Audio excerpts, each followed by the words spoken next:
اسلام کے اندر جب عید آتی ہے تو اس کا کوئی مقصد ہے، اور ہم نے عید کو کس طرح منانا ہے یہ سارا کچھ ہمارا دین ہمیں بتاتا ہے۔ پہلے تو آپ دیکھیں کہ عید مسلمان نے کس طرح منانی ہے۔ سویرے جب اس نے اٹھنا ہے تو اس نے فجر کی نماز کے بعد دوبارہ سے تیاری کرنی ہے، غسل کرنا ہے، صاف لباس پہننا ہے، خوشبو لگانی ہے، اور کرنا یہ ہے کہ نماز کے لیے جانا ہے۔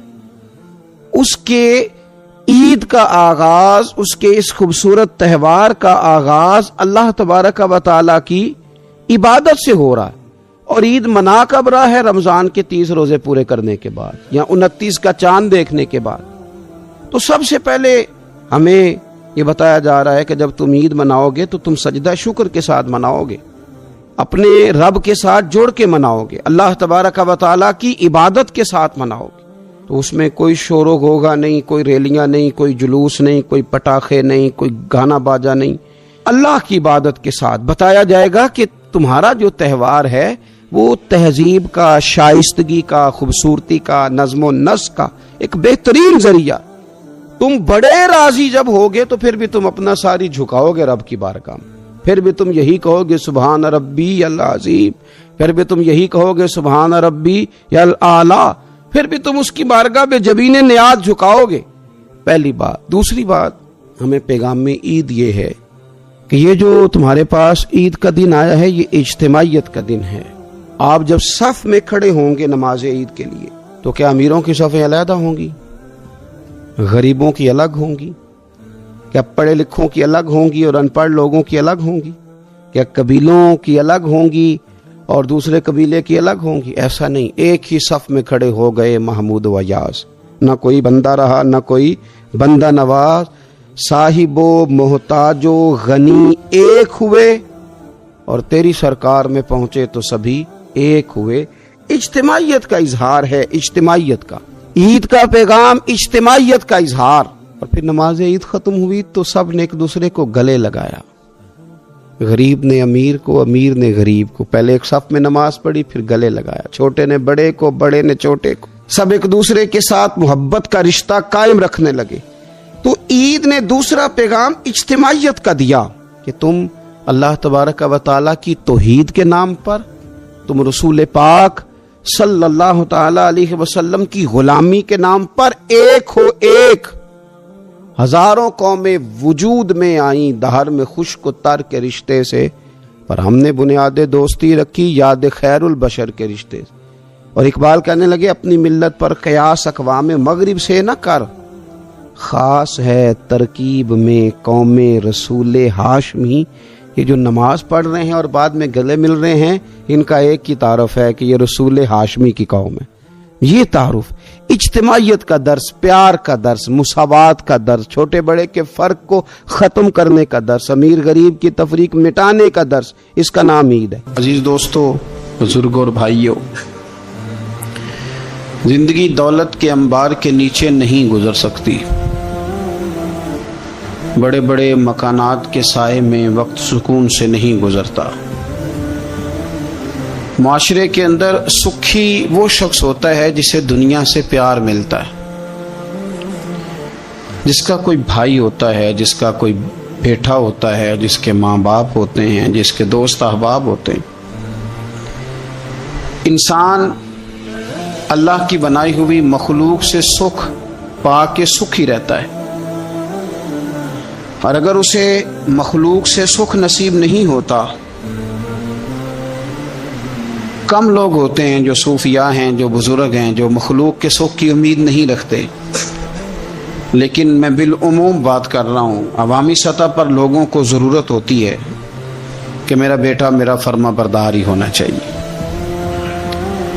خاتون یہ چاہتی ہے کہ اس کا شوہر اس کا کچھ نہ کچھ خیال رکھنے والا ہی ہونا چاہیے۔ خامد یہ تمنا کرتا ہے کہ میری بیوی میری خدمت گزار ہی ہونا چاہیے۔ تو یہ ساری چیزیں اس وقت معاشرے کے اندر پیدا ہوتی ہیں جب انسانوں کا انسانوں کے لیے پیار بڑھ جاتا ہے، جب وہ بہت ساری چیزوں کو درگزر کرنے لگتے ہیں، جب وہ خود محبت کو فروغ دیتے ہیں۔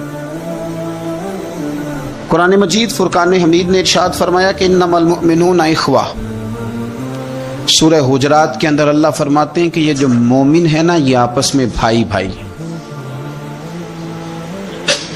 کتنا وسیع قرآن پاک نے اس عنوان کو کر دیا، کتنا زیادہ وسیع کر دیا. برادری کی، رنگ کی، قبیلے کی، علاقے کی ساری قید سے نکال کر فرما دیا کہ جس نے جہاں بیٹھ کے بھی نبی پاک علیہ السلام کا کلمہ پڑھا ہے وہ تمہارا بھائی بن گیا، جہاں بیٹھ کے بھی. اقبال کہنے لگے بازو تیرا توحید کی قوت سے قوی ہے اور اسلام تیرا دیس ہے، اس لیے کہ تو مصطفی ہے. جب لوگ قدورتیں پالنے لگ جاتے ہیں نا، نفرتیں، حسد، بغض، عداوت، کینہ پروری، تو ٹھنڈی جگہ پر بھی بیٹھ کے وہ سکون نہیں پاتے، اس لیے کہ ساتھ والے کو دیکھ کے جب 100 دفعہ گھورنا ہے اور جب آنے والے کا وجود برداشت ہی نہیں ہونا، اور جب انسان نے محسوس کرنا ہے کہ یہ بندہ آ گیا تو یہ کرب ہے. میرا کبھی کبھی دل کرتا ہے کہ دوستوں سے یہ پوچھوں کہ گرمی کا موسم آ جائے وہ زیادہ تنگ کرتا ہے کہ کوئی مخالف دوست آ کے بیٹھ جائے وہ زیادہ تنگ کرتا ہے؟ زیادہ دعا کیا ہوتی ہے کہ یا اللہ موسم ٹھنڈا کر دے، کہ یا اللہ یہ بندہ چلا جائے؟ میرا خیال یہ ہے کہ بعض لوگوں پر سخت بوجھ بن جاتے ہیں. تیزی سے فروغ ہوا ہے عداوت کا، نفرت کا، اور ہماری نفرتوں کی جو وجوہات ہیں ان میں بڑی وجہ یہ ہے کہ یہ بندہ میری طبیعت کا نہیں. مجھے صرف وہ بندہ درکار ہے جو میری مزاج کے مطابق چلے، ہاتھ باندھ کے میرے پیچھے چلے. رسول کریم صلی اللہ تعالی علیہ وسلم دوسروں کے مزاج کا لحاظ کرتے تھے، دوسروں کے مزاج کا پاس فرماتے تھے، خیال کرتے تھے. نبی کریم صلی اللہ علیہ وسلم، عورت کے جذبات ہوتے ہیں، اس کا ایک اپنا زندگی میں اس کی کچھ خواہشات ہوتی ہیں. آپ کیا اس بات کو معمولی سمجھتے ہیں کہ نبی پاک صلی اللہ علیہ وسلم نماز کے لیے کھڑے ہوں رات کو تو حضور حضرت عائشہ صدیقہ سے فرمائیں کہ اگر تو کہے تو میں نماز پڑھ لوں، اس لیے کہ وقت تیرا ہے.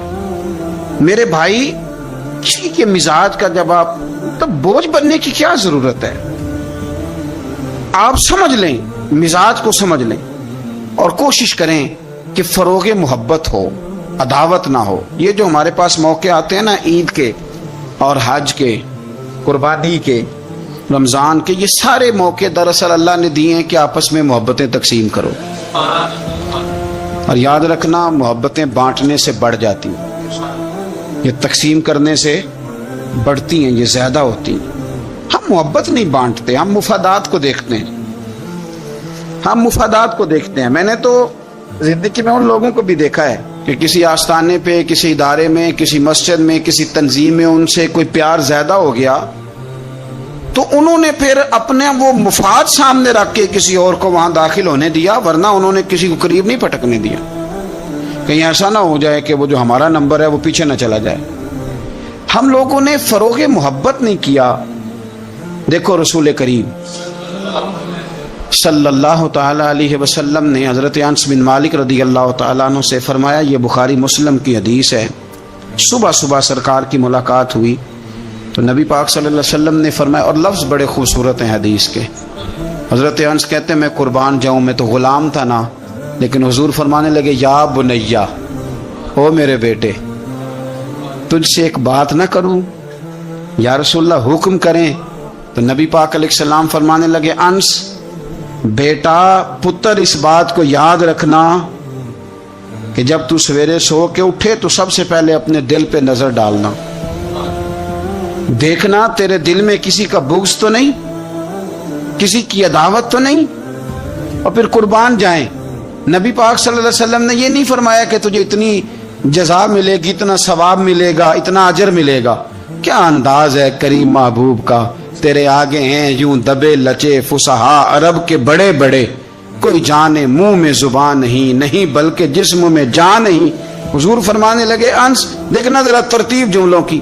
فرمایا، انس صبح اٹھ کے اپنے دل پہ نظر ڈالنا، تیرے دل میں کسی مومن کا بغض تو نہیں.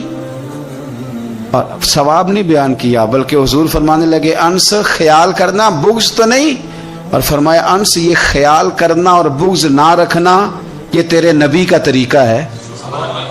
فرمایا یہ تیرے رسول کی سنت ہے, اس کا ذرا خیال رکھنا. گویا حضور نے فرمایا یہ میری وصیت ہے, میرے اس طریقے کو ذرا جاری. سویرے اٹھ کے موبائل پہ نظر ڈالنا ضروری نہیں, کھاتا دیکھنا ضروری نہیں, سویرے اٹھ کے کوئی روب ڈالنے کے نئے نئے طریقے اور مال کمانے کے نئے نئے طریقے سوچنا یہ تو مردہ کر دیتا ہے دل کو. سویرے اٹھ اور سب سے پہلے دل پہ نظر ڈال. اگر تیرا دل بغض سے پاک ہے تو پھر انشاءاللہ تعالیٰ پیسے اگر آج تھوڑے بھی کمائے گئے تو نیند رات کو انشاءاللہ سکون کی اللہ عطا فرمائے. لیکن اگر اندر حسد کا, بغض کا, نفاق کا دھندا چل رہا ہے, دھندا. کیا خوبصورت بات کرتے ہیں اللہ کے بندے. حضرت سلطان باؤ رحمت اللہ تعالیٰ علیہ فرمانے لگے, اور دل کالے نالو منہ کالا چنگا جے کوئی رمز پچھانے. دل کالے نالو منہ کالا چنگا جے کوئی رمز پچھانے. چھوڑ, منہ کالا ہو جائے تو کام چل جاتا ہے, لیکن دل کالا ہو جائے تو تباہی اتر جاتا. دل نہ تیرا سیاہ کالا ہو, مہربانی کر. اتنی لڑائی کسی کی کسی کے ساتھ نہیں جتنی تکلیفیں ابو جال اور اس کی اولاد نے میرے رسول کو پہنچائی. لیکن میرے رسول کریم صلی اللہ علیہ وسلم سے او سون یار سون, چھوڑ تو سسر کی بات, تو چھوڑ ساس کی بات, تو چھوڑ بھائی کی بات, تو چھوڑ پڑوسی کی بات, چھوڑ تو مالک کی بات. اکرمہ بن ابو جہل دوڑ گیا تھا, ابو جہل کا بیٹا, وہ اپنے باپ سے زیادہ دشمنی کر دوڑ گیا. اور وہ کہنے لگے لوگ مکے والے کہ اگر اکرمہ ہاتھ لگ گیا تو عمر فاروق اس کے ٹکڑے ٹکڑے کریں گے, علی لٹکا دیں گے اسے, یہ بڑا کافر ہے, بڑا ظالم ہے. اکرمہ کی بیوی آ کے مدینے والے رسول کے قدموں میں بیٹھ گئی, رو کے کہنے لگی سونیا چھوٹے چھوٹے بچے ہیں, تکلیف اس نے بڑی دی ہے, حضور اس نے اور اس کے باپ نے ستایا بڑا ہے, یا رسول اللہ کو مہربانی ہو جائے. تو نبی پاک نے سر سے پگڑی اتار کے دی, فرمایا جا اسے جا کے نشانی دینا کہ رسول نے تجھے معاف کر دیا. تو کون سے اتنے بڑے دعوتیں لیے بیٹھا ہے. اور میں بڑی دفعہ کہہ چکا ہوں, بڑی دفعہ, کہ نبی پاک کی شہزادی کا قاتل حضرت زینب بڑی بیٹی, اس نے نیزہ مارا تھا گھوڑے کو اور وہ گھوڑے سے گر گئی تھی, وہ آ گیا فتح مکہ کے بیٹی کا قاتل, اور اس نے اپنے چہرے پہ نقاب اوڑھ کے نا تو نبی پاک کے سامنے آیا, کہنے لگا بہت بڑا دشمن بھی آئے تو معاف کر دیتے ہو. تو نبی کریم فرمانے لگے بیٹیاں بھولا نہیں کرتی, پر تو کلمہ پڑھ میں تجھے بھی معاف کرنے کو تیار. یہ بھولا نہیں کرتی, کیا کروں, بیٹیاں کہاں بھولتی, لیکن تو پڑھ نہ کلمہ. یار آپ بات کو سمجھے, کون سی دعوتیں لیے بیٹھے. کر لو اس بہن کو فون جس کے ساتھ بلا وجہ کا رٹا ڈال لیا, چچا چچا ہی ہوتا ہے, وہ کوئی کافر اور مشرک تو نہیں نہ ہو گیا. کر لو صلح. اور سنو, میرے نبی پاک صلی اللہ علیہ وسلم نے فرمایا دو بھائی اگر ناراض ہوں تو جو صلح پہلے کرے گا وہ جنت میں پہلے جائے گا, آگے آگے چلے گا. مہربانی فرمائیں سب سے پہلے اپنی زندگی سے یہ عداوت نکالیں. ہمارا کسی سے رٹائی کوئی نہیں, جھگڑا ہی کوئی نہیں, کیا ضرورت ہے. جھگڑا اس کا ہوتا ہے جس کی کوئی ذات ہوتی ہے, جھگڑا اس کا ہوتا ہے جس نے اپنے آپ کو بت بنا لیا ہے, جھگڑا اس کا جس نے انا پال لی ہے, جھگڑا تو اس کا ہے جو کہتا ہے میں کچھ ہے ہوں, جھگڑا تو اس کا ہے.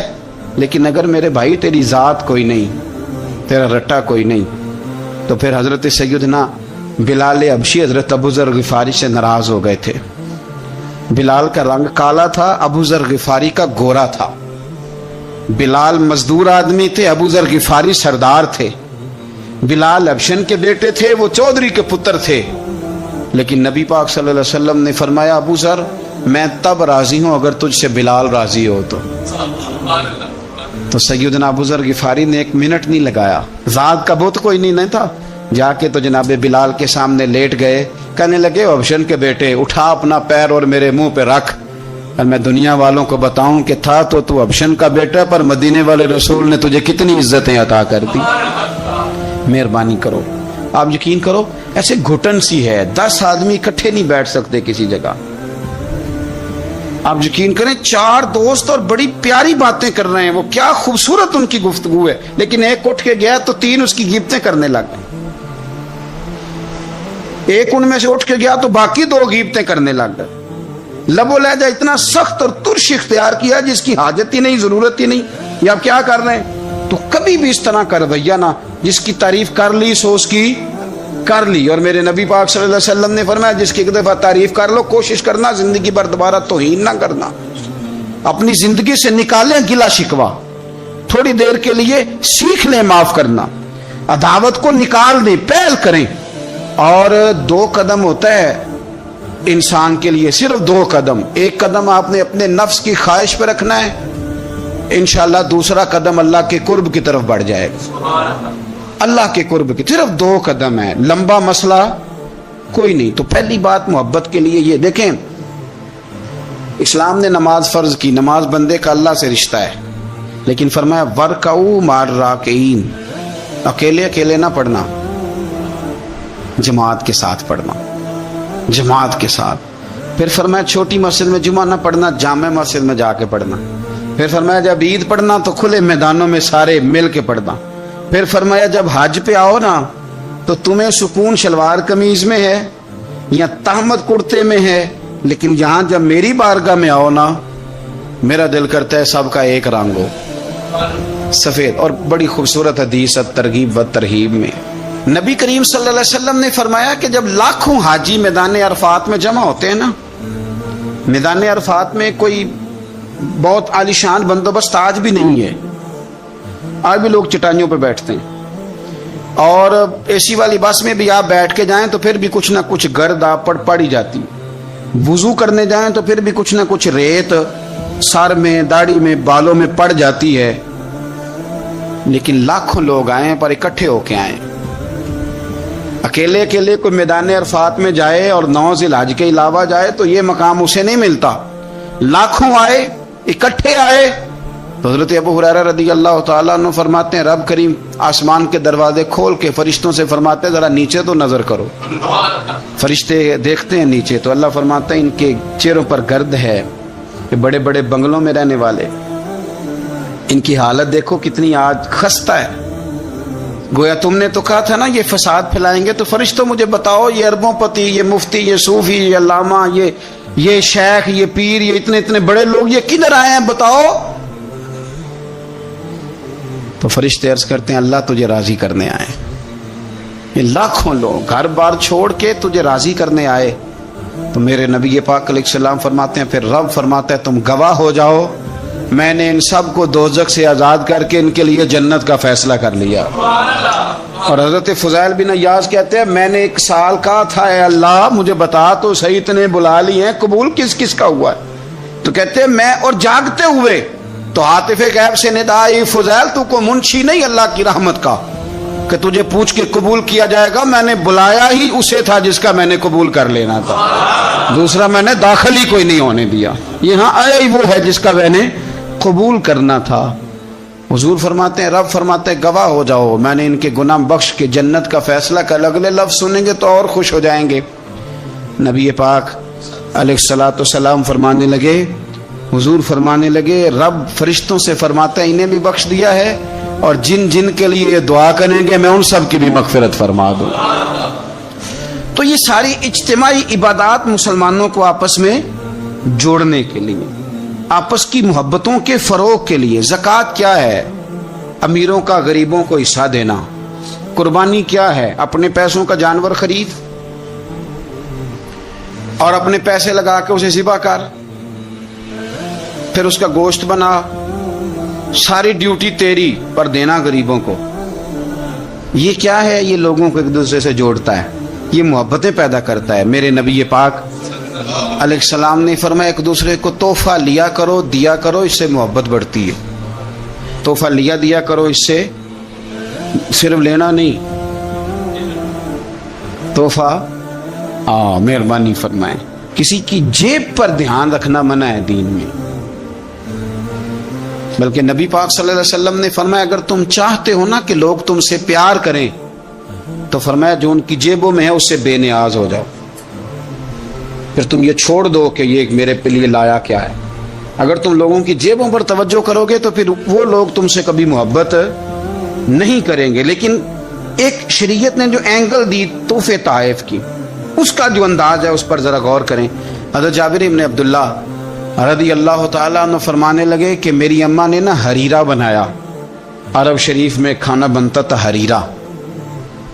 میرے والد گرامی نے میری ماں سے سفارش کی، ان کے والد حضرت عبداللہ ابن عمر یہ میدان احد کے پہلے شہید ہیں، اور نبی کریم صلی اللہ علیہ وسلم نے فرمایا تھا جو شہید ہوا رب نے اس پر پردے ڈال کے بات کی، لیکن جابر جب تیرے والد گئے ہیں تو رب نے بے پردہ گفتگو فرمائی ہے۔ اتنا بڑا آدمی حضرت عبداللہ ابن عمر رضی اللہ تعالیٰ۔ تو انہوں نے نا اپنی بیوی سے کہا کہ اچھا سا حریرہ بناؤ، میں نے سرکار کی بارگاہ میں پیش کرنا ہے۔ تو کہتے ہیں بڑا پیارا، میری ماں نے نا بڑی خوشبو اس میں سے آ رہی تھی، وہ تیار کر کے اور بڑے برتن میں ڈال کے اوپر سے ڈھک کے مجھے دیا۔ جب میں نبی کریم صلی اللہ علیہ وسلم کی بارگاہ عالی مرتبت میں پہنچا تو اس کی خوشبو تو دور سے آ رہی تھی، اور ویسے بھی اللہ تعالیٰ نے غیب کی کنجیاں حضور کو عطا فرمائی ہیں، لیکن نبی کریم صلی اللہ علیہ وسلم پھر بھی فرمانے لگے تیرے باپ نے گوشت پکا کے بھیجا میرے لیے، اندر حریرہ ہے اور خوشبو آ رہی ہے۔ حضور فرمانے لگے تیرے والد نے کیا گوشت بنا کے بھیجا؟ اللہ کرے آپ کو سمجھ آئے میری بات۔ سرکار کسی سے کسی چیز کا مطالبہ کریں تو یہ اس کے نصیب ہیں، یہ تو وہ قبول ہو گیا۔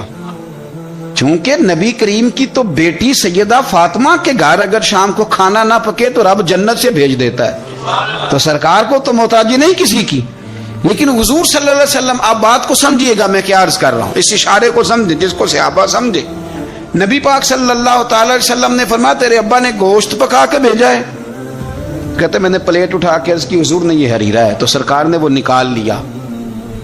کہتے ہیں حضرت جابر ابن عبداللہ کہ میں چونکہ پختہ عمر کا نہیں تھا، میں واپس گیا، میں نے جا کے عرض کی کہ ابا جی نبی پاک صلی اللہ علیہ وسلم کو تو پتہ تھا حریرہ ہے اور اس کی خوشبو بھی آ رہی، پھر حضور نے یہ کیوں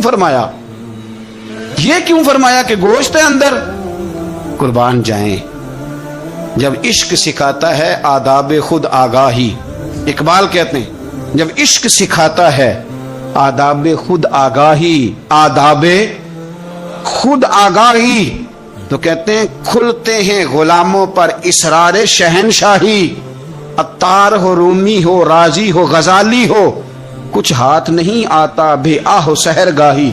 کچھ لوگ اصل بات نہیں نہ کرتے، پتہ انہیں چل جاتا ہے۔ تو مرحوم اعظم چشتی نے کہا تھا نہ علماں وچ پھسا سانو تو یار دی گل سنا سانو، تو چکر میں ڈال رہے ہمیں، نہ علماں وچ پھسا سانو تو یار دی گل سنا سانو، اوتھے علم دا سکہ نہیں چلدا جتھے عشق ہوراں دا ڈیرا ہے، تے جڑے عشق تیرے نے چور کیتے انہاں دل دنیا تو دور کیتے، تیرے عشق نے پھر مجبور کیتے انہاں نو بھول گیا تیرا میرا ہے۔ کہا گھر جا کے میں نے عرض کی، میں نے کہا ابا جی حضور کو تو پتا تھا حریرہ ہے، تو سرکار نے یہ کیوں فرمایا کہ گوشت لائے ہو؟ تو کہتے ہیں میرے ابا کی آنکھوں میں آنسو آ گئے۔ آپ سمجھے نا، جب عشق سکھاتا ہے آداب خود آگاہی، رو پڑے اور فرمانے لگے تو خوش قسمت نہیں کہ حضور نے تجھ سے پوچھا ہے کہ تیرے باپ نے گوشت بھیجا، فرمایا جلدی کر ایک بکری پکڑ کے لا۔ کہتے ہیں میں باڑے سے بکری پکڑ کے لایا، میرے ابا نے اسے بنایا اور بڑے پریم سے گوشت بنایا اور میری ماں نے پکایا اور پھر برتن میں ڈالا۔ کہتے ہیں غروب آفتاب ہونے والا تھا جب میں وہ کھانا لے کے گوشت لے کے در رسول پہ پہنچا، اور جا کے جب میں نے پیش کیا تو حضور نے نہیں پوچھا کیا لائے ہو، اب نہیں پوچھا۔ جب عشق سکھاتا ہے آداب خود آگاہی، پھر کھلتے ہیں غلاموں پر اسرار شہن، اب نہیں پوچھا کیا لائے ہو، بلکہ کہتے ہیں میں نے جا کے رکھ دیا تو سرکار فرمانے لگے اللہ تجھے، تیری ماں کو، تیرے باپ کو میری طرف سے بھی بہترین جزا عطا کرے اور سارے نبیوں کی طرف سے بہترین جزا عطا کرے۔ بات کو سمجھیں، یہ جو تحائف ہوتے ہیں لیکن نا پہلا حق سب سے پہلے غریبوں کو دینا ہے، اور جب آپ سمجھ لیں کہ میں اپنے محلے میں غرباء کو تقسیم کر چکا تو پھر آپ نے یہ تحفہ بانٹنا ہے، پھر عید پہ تحفے دینے ہیں۔ نبی پاک صلی اللہ علیہ وسلم اپنے کسی صحابی کی شادی ہوتی تو اپنے دستے مبارک سے کھجوریں بانٹا کر، کھجوریں اپنے دستے مبارک سے بانٹا کرتے، تحفے سے محبت بڑھتی، اس سے پیار بڑھتا ہے۔ تو تحائف کا تبادلہ کریں، لیکن میں کہہ چکا ہوں کہ صرف لینے کا مزاج نہ بنائیں، یہ دو طرفہ معاملہ ہے، اس پر آپ غور کریں۔ پھر اگر آپ چاہتے ہیں کہ آپ محبت میں مزید فروغ ہو تو زندگی میں عاجزی پیدا کریں۔ کنز المال میں حدیث ہے، ایک مختصر جملہ ہے حدیث کا، پر اسے یاد رکھنا۔ نبی پاک صلی اللہ علیہ وسلم نے فرمایا ہر چیز کا کوئی پھل ہوتا ہے۔ آپ کوئی کام بھی کرتے ہیں تو اس کا کوئی رزلٹ نکلتا ہے، پھل ہوتا ہے۔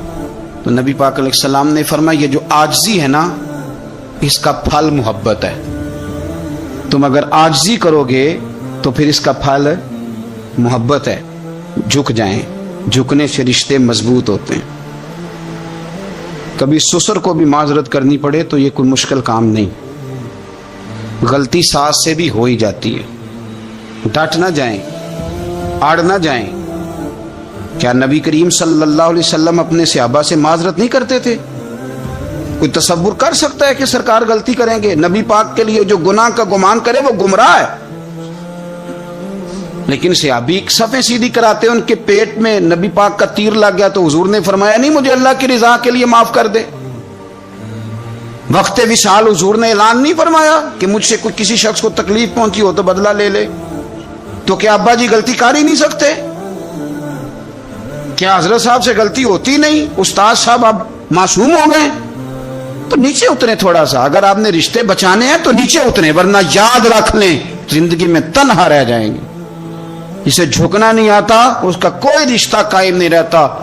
میاں صاحب فرمایا کرتے تھے نیویاں نال تے نبھ جاندی ہے جے کر دلوں نبھائیے، اچھیاں نال نہ نبے محمد جے کسرا نہ کھائیے۔ اگر تجھے عادت ہے تھوڑا سا تو کسر کھا لیتا ہے تو پھر تیری نبھ جائے گی۔ اگر تو کہتا ہے نا ماں بدولت تو یہ سوال ہی نہیں۔ اور ایک جگہ اور کہا، فرمانے لگے اچا نام رکھایا جس نے او چلے وچ سڑیا، اچا نام رکھایا جس نے او چلے وچ سڑیا، اور نیواں ہو کے لنگ محمد لنگ جاویں گا اڑیا۔ نیواں ہو کے لنگ محمد۔ پھر تو آج ہم نے رشتے گوا لیے لیکن ہم بارڈر پہ بیٹھے رہے، سلنڈر کرنا نہیں سیکھا۔ چپ کر کے سلنڈر کر دیں۔ آپ یقین کریں جو سلنڈر کرنے کا مزہ ہے نا وہ کسی اور چیز کا نہیں۔ اپنی زندگی کے اندر حق پہ کھڑے ہونا اور بات ہے، لیکن ہم تو ذات کے لیے کھڑے ہیں۔ اگر آپ تھوڑا سا اس پر توجہ کریں گے، عاجزی اختیار کریں گے تو آپ دیکھیں گے کہ محبتوں کو فروغ ہوگا۔ ایک تو درگزر کریں، تحفے کا لین دین کریں، عاجزی اختیار کریں، دل سے کدورت کو دور کریں، اپنے ان رشتہ داروں کو جو آپ سے ناراض ہیں ان کو فون کریں، اور کوشش کریں کہ جن جن کی غیبتیں کر چکے ہیں دوبارہ نہ کرنے کا عہد کریں۔ کوشش کریں کہ یہ جو بہت زیادہ لوگوں کے بارے میں بلا وجہ ہم نے سوچ لیا نا، یہ بھی میرا مخالف ہے، یہ بھی میرا مخالف ہے، یہ بھی، ان چیزوں کو بلا وجہ نکال دیں۔ خود کسی کا حسد کرے نہ اور کسی کو اپنا حاسد سمجھے نہ۔ آخر دعوانا پڑھیے لا الہ الا اللہ ہو، لا الہ الا اللہ۔ کسی نے پوچھا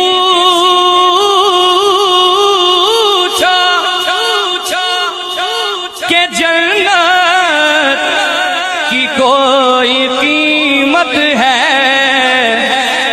تو مصطفیٰ نے کہا